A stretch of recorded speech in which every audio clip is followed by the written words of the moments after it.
What ho everybody, Ian here, and this week we are carrying on with work on the tunnel wall for Mwsogl tir o Mosslanda y droeth y clogwyn, the mine tunnel layout in 16mm scale. So I'll give a quick reminder of what we did last week, and then we will proceed with the colouring and texturing of the tunnel wall.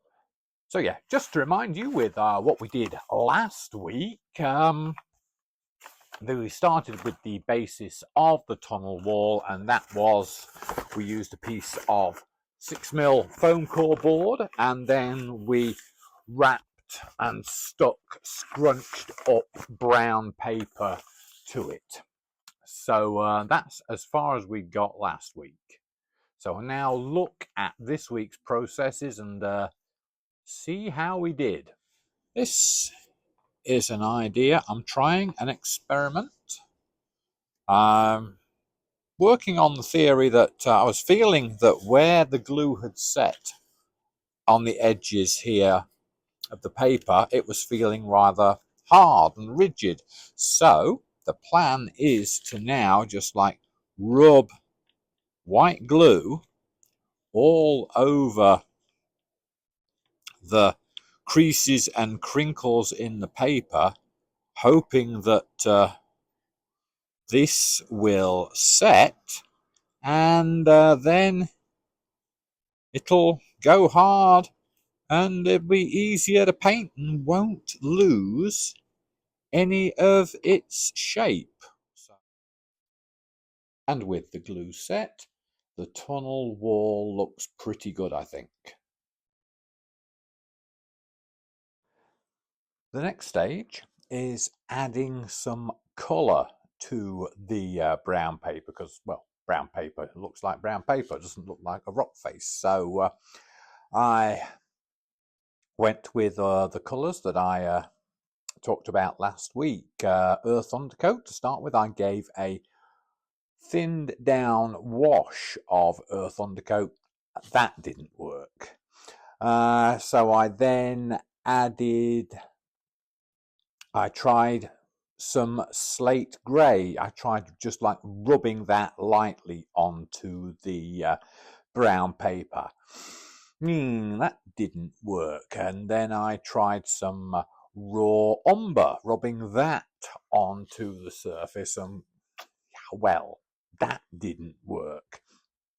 So I gave in and I just painted slate grey directly onto the tunnel wall, and well, as you can see, I mean, you get really good coverage there, but it just looks like a flat grey wall. So yeah, I've got to do some more with that. So then I started just adding bits of colour with the patches of colour with the darker, the earth undercoat and the raw umber. And then I started adding some highlights in there, just catching the ridges with some concrete paint. And then I accentuated the shadows with some black paint.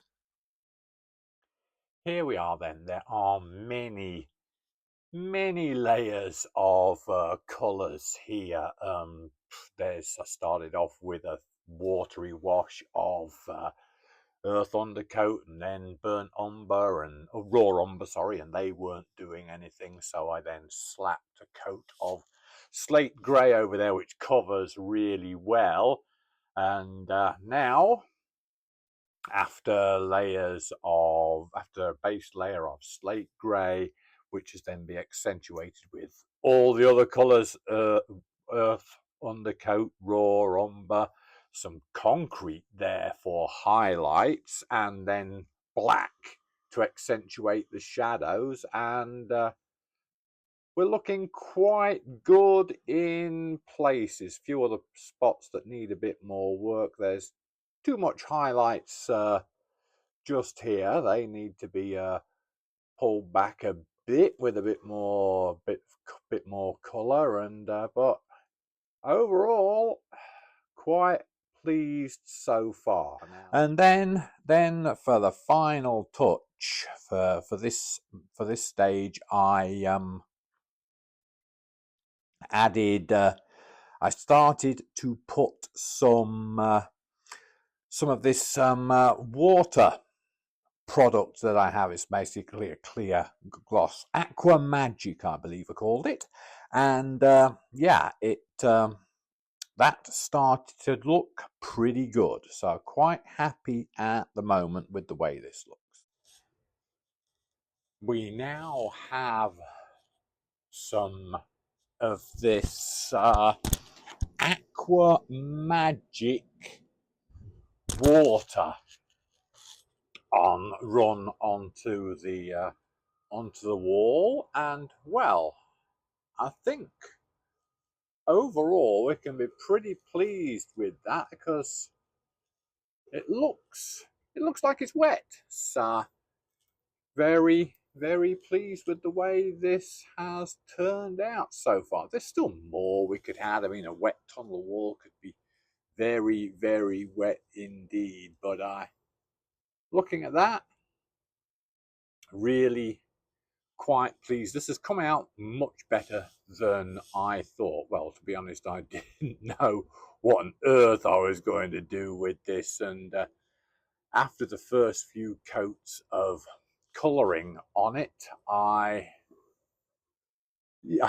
had no expectations whatsoever. So looking at an area like this right now really pleases me, and once I get a little bit further along, and we will be